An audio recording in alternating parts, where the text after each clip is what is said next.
You know how you learn in computer science ergonomics, like how to sit under your computer desk and how to like hold your hands perfectly and like the 90 degrees your legs are supposed to be at?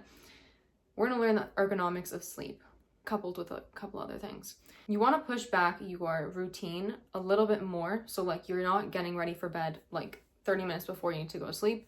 You're getting ready for bed like maybe an hour and a half, even maybe 2 hours before, because there's so many things you may have to do. If you work late, you can just kind of modify this as much as you can for yourself, but we're not going to focus too much on like the exact time you go to bed. It's really, really good if you can do like a 10 to 6 at least, like a nice 8 hours of like 10 p.m. to 6 a.m. or an 11 p.m. to 7 a.m. This is like the most reasonable. The reason why we want to prepare ourselves for sleep earlier than we usually do is because we want to add extra things into this routine. And then also you want to prep your body and your mind for sleep. So you're basically like preparing yourself for sleep earlier on so that your body knows, okay, it's time to start like winding down. It's time to start producing melatonin and like produce the other hormones that's producing and just get into more like rest and relaxation mode. A way we can do this and to push ourselves into rest and relaxation is to look at the sunset. So if you can maybe have like a little after dinner walk. This is all customizable because I know that everything is not possible for everyone, but this is just the things that are the most helpful. And if you can, this restores us back to like our nature, like our human nature of how to sleep. So let's try to get out and do like some type of sunset walk where like we're looking at the sunset, or you can even like look outside your window or sit outside on your backyard, like just like look balcony, like anywhere you can, just look at the sunset. This just primes our brain for sleep because it's now showing us that like, yeah, the sun's going down. And this is exactly how we are wired in our like caveman days, because we were like looking at the sun and thinking like, okay, the sun is going down, it's time to go to bed. Like that's how our body functions. So this is what we're basically priming our body to do.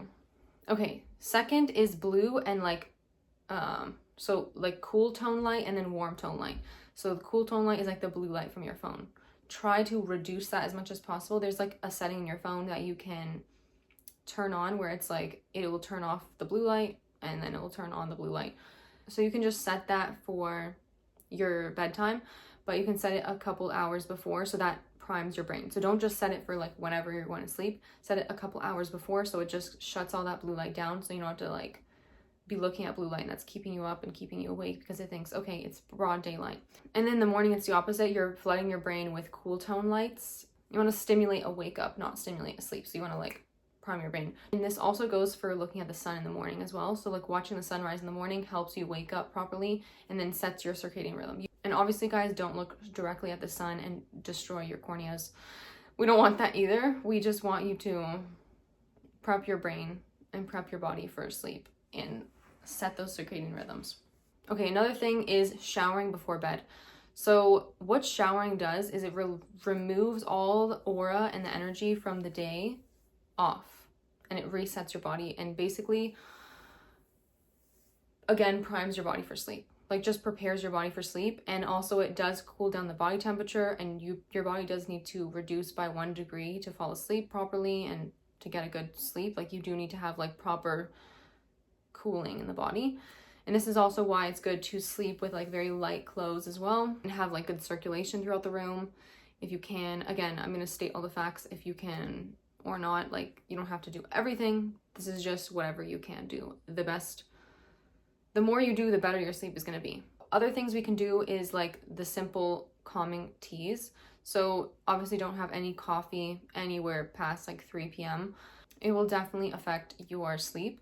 So you want to have some calming teas instead, and also reduce like the high sugar teas, and don't have like a nice sweet tea or some like peace tea, whatever they're called.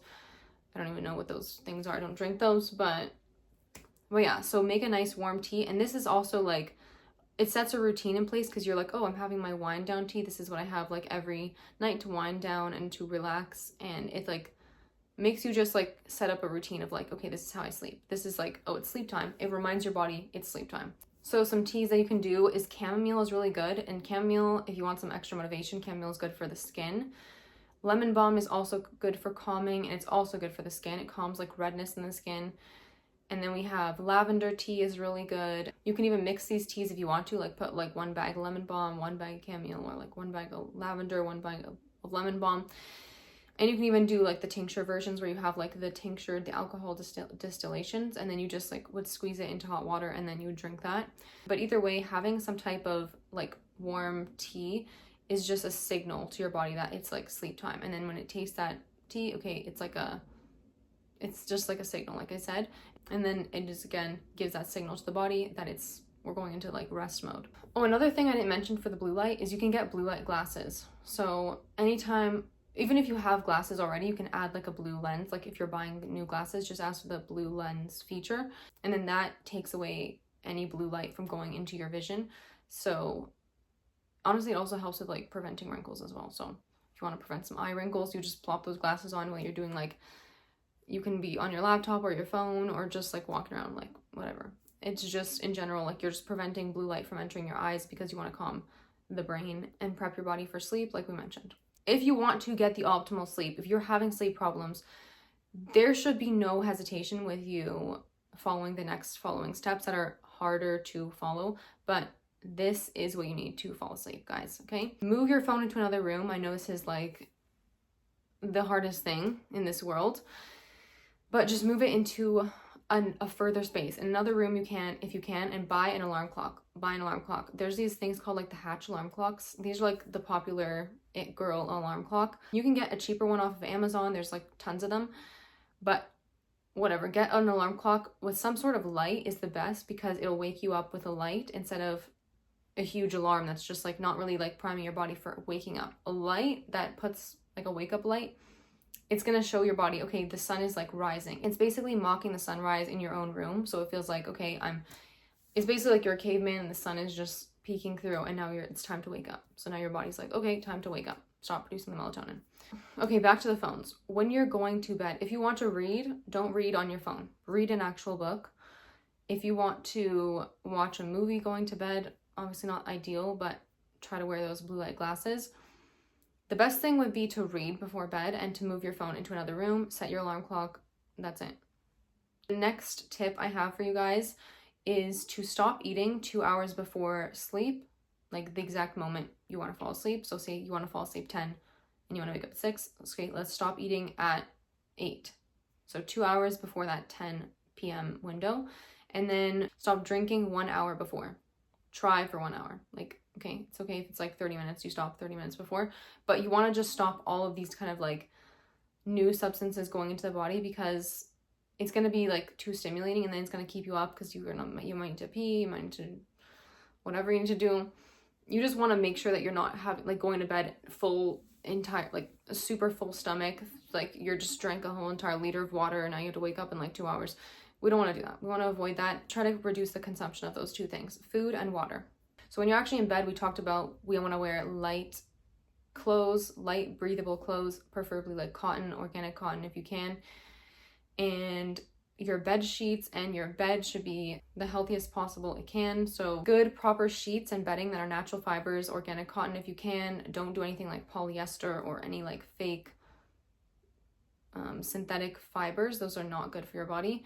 And just get good quality bed, guys. Good quality bed that is like free from toxins. A lot of the beds are actually made with chemicals in them, embedded in them because of like smoking hazards in bed. People would smoke in bed and then it would cause a fire. So our beds actually contain like these weird like chemicals that helped in that process when it was back in the day when beds would catch on fire. But they still sometimes contain these chemicals, so we want to avoid having the bedding have these chemicals. But this is if you can and you want to take it to the next level, that would be a good tip to incorporate. Especially if you're looking for beds right now, this is something that you'd want to know. Okay, so we're in bed. What sleep positions are best? So I think everyone knows sleeping on your stomach is not an ideal sleeping position. Sleeping on your back and sleeping on your side are ideal for detoxification and repair because you know your body's doing those two tasks while you're sleeping, detoxifying and repairing. That's basically why we're going to sleep in the first place, so our body can repair and detoxify. So if you're sleeping on your side, always make sure that you have a pillow in between your legs. This just allows for the body to optimally sleep and optimally have proper circulation and all that. If you guys have watched my morning routine video, you know that I put in a spiritual practice, and that could either be like breath work, meditation, or prayer. We want to have that spiritual practice again in this moment where we're like about to sleep. So the best type of spiritual practice before bed is to release anything. Release anything that's you're holding on to. So any anger, any like grudges you're holding on to, like anything that you can, try to like release it, like surface release it. Obviously you can't just do like an entire like shadow work session right before bed every night, but do like a subtle surface level releasing, forgiving activity of like, okay, you can say this mantra, which is a really good one I've learned, is I accept the healing power of forgiveness into my life. I accept the healing power of forgiveness into my life. And you just let forgiveness overcome you, and you just let it go. And you just let go anything that's from the day, anyone that kind of got on your nerves, let go, forgive, let go, forgive.